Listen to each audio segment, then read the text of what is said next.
Alright guys, what's up? I am back with my weekly Wednesday live. I tried to do this earlier and had some technical difficulties, so hopefully it works right now.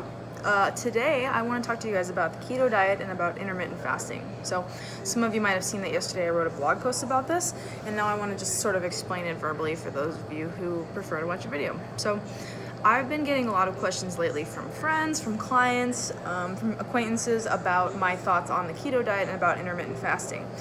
Do I think these diets work? Do I think they're a good idea for the people that are asking me, or just in general? How do they work?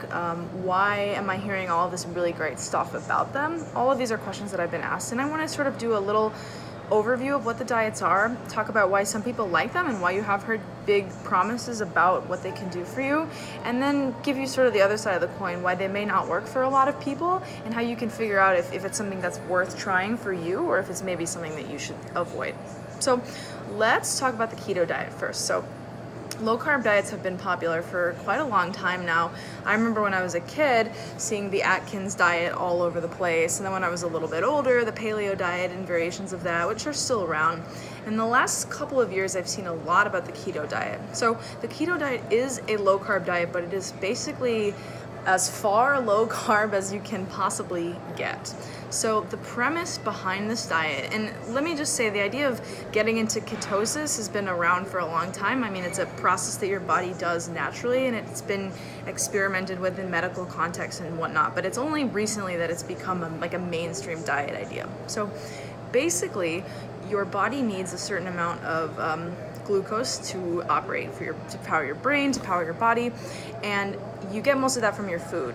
A lot of it is in the bloodstream and stored in your muscles. And if you stop eating glucose, whether that's through reducing carbs, or you drain your glucose sources through a lot of activity, your body needs to create energy from another source. So we've evolved a system that allows us to create energy, to create sugar essentially from fat. And this was for times of famine, when we were way back in the early days of human history. Our body's able to produce sugar through fat. So the idea of this diet is that if you can really reduce your consumption of sugar through carbohydrates, then eventually you'll make this switch where you're using fat as your primary source of fuel, and then by extension you will burn through your stored body fat at a faster rate because you don't have other fuel to get you through the day and to do basic functions for your brain to operate and all of that stuff. So in theory, if you can get to this place of ketosis and you can stay there, you will have a better time burning excess body fat.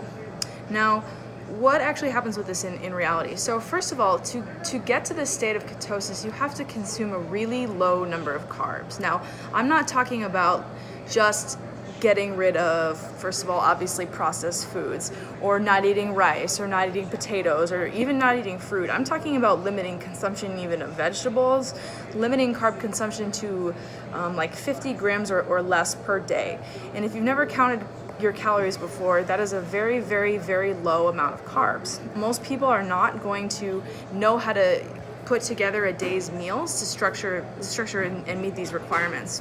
Most of your calories are going to have to come from fat. So from fat from animal sources, which can be problematic, which I'll get to in a second, from oils, from avocado, nuts, those kinds of things. Now, the reason why I say it's problematic from animal sources is you also have to limit your protein consumption when you're trying to get into ketosis, because protein can also serve as a source of fuel for the body that will keep you from getting into ketosis. So it's not just that you can, like in a traditional low-carb diet, eat a lot of meat or protein, animal products that are higher in fat. You have to limit that stuff as well. So this makes it really challenging for the average person to actually truly get into ketosis, to figure out what the hell they're going to eat every day, and to do that for an extended period of time. So just from a practical, logistical standpoint, it's very challenging to actually truly get into ketosis, to figure out what you're going to eat and to stay there. And that's in a perfect world. Most of us are busy people. We travel, we have family obligations, we go out to eat, and it's just almost impossible, to be honest, to maintain ketosis and to eat in situations where you don't have total control over what's going into your meal. So you can get a lot of these same benefits of a low-carb diet without trying to really take it to that next level. Now, some people will feel really great on ketosis. So you might have heard before the idea that some people feel a little bit better with higher carb diets and some people feel a little better with lower carb diets. And if you're someone who naturally you naturally feel better eating more fat, like that's sort of your body's preferred source of fuel, even if you're not in ketosis, you might do well on the keto diet for a little while. It might be an extension of what you're already doing, maybe just taking a step farther for a short period of time to get you faster results. But the vast majority of people need more carbs than they think they do. And in my experience, a lot of people when they go on the keto diet feel really terrible. They have extremely low energy, they have brain fog, they can't think. And if you read a lot of keto blogs and stuff, they'll say, oh, if you power through it for a couple of weeks, you'll get through this. And that may be true for some people. So if you really want to give it a shot and see if it's a good fit for you, try to be really strict for a few weeks. But if you're at like past the 2-week mark and you're feeling really, really bad, you can't perform well in the gym, you can't perform at work, you don't have energy, you can't focus, then I would strongly encourage you to add back in some carbs in your day. I would be willing to bet that you'll feel a lot better if you do that. So that's the second thing. So some people will feel really good on the keto diet if they are naturally a more fat adapted person, but some people, no matter how hard they try, will not get to that point, and there's not a lot of sense beating that into yourself because you're just not going to be able to stick with it long term and you're going to rebound. And then the last thing is that keto is just not a great long-term diet strategy for some of the reasons that I already mentioned. So if you have any plans to go out to eat, to spend time with your family over the holidays, to travel, you're just not going to be able to eat in a way that sustains ketosis. So I would encourage you to think of it as if you want to do it and you really want to go for it or it makes you feel good, I would encourage you to give it a shot for a short period of time and then have an exit strategy where you can transition back to a more low carb diet but not extremely low carb. So I promise that you will still get a lot of the benefits of eating a higher fat, lower carb diet if those are benefits that appeal to you. If you eat a more normal amount of carbs, a more moderate amount of fat, and a little bit higher consumption of protein. So just some things for you to keep in mind. So let's move on to intermittent fasting. So intermittent fasting is less of an actual diet as it is a meal timing strategy. So essentially what you will do is you'll spend a good chunk of your day, typically 14 to 16 hours fasting. So you won't eat, you won't drink anything with calories. So you might wake up and have black coffee or tea, but you can't put cream in that or sugar. You can't have a pop, you could have a diet pop or something. People will argue about the little details of that. But when you are eating, it's going to be a shorter window, like 8 to 10 hours. So whatever meals you would typically eat over the course of a longer feeding window are now constricted to that time. So some people will consume fewer total meals. Maybe you would typically eat 3 or 4 meals, and now you're just going to eat 2 meals and a snack. Other people will eat pretty much the same amount of food. They just might space it out in smaller meals, or they might just eat a lot of food in a short window of time. Now, there's a lot of false information out there about intermittent fasting. So the biggest myth that I hear all the time is that you can eat whatever you want if you fast. Now, I know a couple of people in my life that are great at naturally regulating their hunger. They're always going to stop pretty much when they're full. They can eat a couple of handfuls of chips from a bag and not the whole bag. They can eat a square of chocolate and put it away. Those people, this might be true because they're naturally not prone to overeating past the point of fullness. But for the vast majority of people, myself included, if you're really hungry and you're eating food that you like, it's easy, very, very easy to overeat. It's difficult to stop even if you haven't been eating and you feel really ravenous. So I encourage you to get away from this idea that you can just eat whatever you want if you're fasting. If fasting allows you to eat less food overall, you might have more flexibility to eat more quote-unquote junk foods or treat foods. But if you use fasting as an excuse to just pig out, excuse my language, and eat all kinds of junk, and I say this as someone who used to do this myself, that's not gonna help you lose weight. So you still need to be monitoring your total overall calories if you're trying to lose weight. And you still need to be keeping an eye on food quality if you're worried about health. So fasting alone does not get rid of all of the problems that come along with overeating or with making less than ideal food choices. So that's the first myth.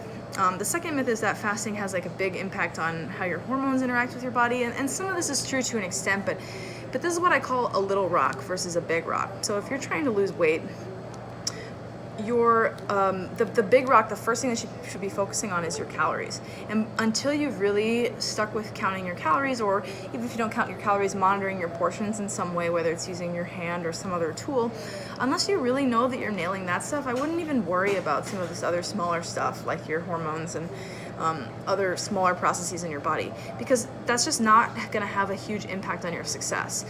If you are continuously overeating calories, you're not going to lose weight. It doesn't matter how many meals you eat. It doesn't matter how long you fast. It's just not going to happen. So don't use fasting as an excuse or as a shortcut or a way to circumvent this reality that you're going to need to eat a little bit less food if you're trying to lose weight. Now, there are other benefits to fasting. A lot of times people will experience greater mental clarity and focus during the fast. So if this is you, it could be a good option for sure. Other people are just not that hungry in the morning. So if you don't like to eat breakfast, there's no need to force yourself to eat breakfast.